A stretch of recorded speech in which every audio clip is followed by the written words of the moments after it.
A company spends 6 months deploying a SIEM. Every firewall, server, endpoint, cloud account, and application sends logs. The dashboard looks busy. The bill looks serious. Then a real incident happens. The analysts search for answers and find noise. 500 default rules are firing. Nobody owns tuning. Half the alerts have no runbook. That is why SIEM projects fail.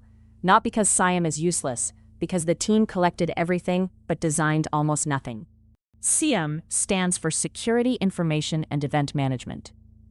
In plain English, it is the central place where security-relevant logs are collected, normalized, searched, and turned into alerts.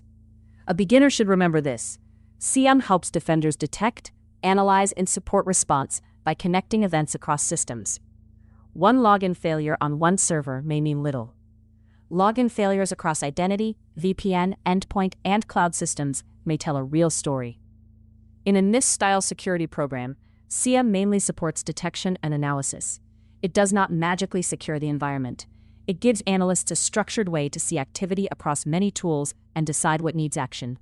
Before a SIEM, investigations are often manual and fragmented. An analyst checks endpoint logs in one place, identity events in another, firewall records somewhere else, and cloud activity in a fourth console. Each system has its own format, clock settings, retention limits, and search language. That slows the SOC down. It also hides patterns. A single suspicious sign-in may not look important until it is matched with a new device, an impossible travel event, and access to sensitive data. SIEM solves the visibility problem by creating a common timeline. But visibility is not the same as detection. That is the trap. Many teams buy visibility and assume outcomes will follow. A SIEM works in a few steps. First, data sources send logs: identity, endpoint, network, cloud, email, application, and operating system events. Second, the SIEM parses those records into fields like user, source IP, host, action, and result. Third, it normalizes events so different systems can be searched together. Fourth, detection rules look for patterns: suspicious authentication, risky admin activity, malware signals, policy violations, or data access anomalies. Fifth, alerts are sent to analysts with context. Then comes the part many teams skip: tuning. False positives must be reviewed. Useful alerts must be improved. Broken rules must be retired. A SIEM without tuning becomes a very expensive log warehouse. Here is a better deployment story. A SOC starts with one priority: suspicious privileged account use. They do not onboard every log source on day one. They collect identity events, admin group changes, endpoint logons, and cloud control plane activity. They write one rule: alert when a privileged account signs in from a new location, then performs an admin action outside its normal pattern. The alert has a runbook. Step 1, verify the user and device. Step 2, check recent changes. Step 3, compare activity to approved work. Step 4, escalate if unauthorized. The first week produces noise from a known maintenance team. The tuning owner adds a safe exception with an expiry date. SIEM is strong at correlation, search, timelines, compliance reporting, and alerting across many sources. It helps answer questions like what happened, when, where, by which user, and on which system. It is also useful for showing control evidence to auditors. But SIEM has limits. It does not replace endpoint protection, identity controls, network monitoring, vulnerability management, or human judgment. It does not understand your business unless you teach it.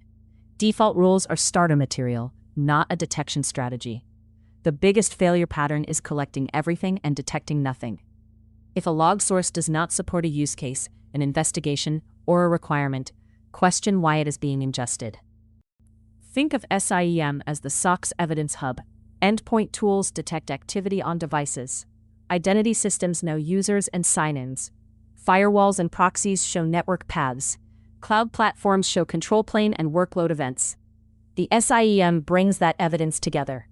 UEBA, or User and Entity Behavior Analytics, may sit beside it or inside it, looking for unusual behavior compared with baselines.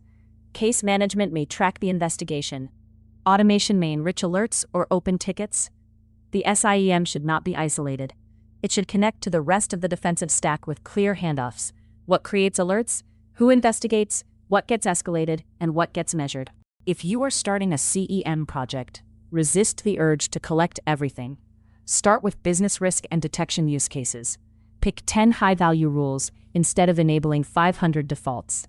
Good starters include privileged account misuse, impossible travel, disabled security controls, new admin creation, suspicious cloud changes, and endpoint malware confirmations. For every alert, write a runbook before it goes live. If nobody can explain the first 5 investigation steps, the alert is not ready. Name a tuning owner, not a committee, a person or role accountable for false positives, rule quality, and review cadence. Track ingest pricing early. Cost surprises kill trust fast, especially when low-value logs consume the budget. Recap in 3 beats. First, SIEM fails when teams collect logs without designing detections. Collecting everything and detecting nothing is not a strategy. Second, alert quality needs ownership. No named tuning owner means noise wins. Third, every alert needs a runbook. If the analyst does not know what to do next, the SIEM only move the problem onto a screen. Start small. 10 great rules be 500 defaults. If this helped, subscribe. New security tools decoded episode daily, plus the daily ranked CVE brief on this channel.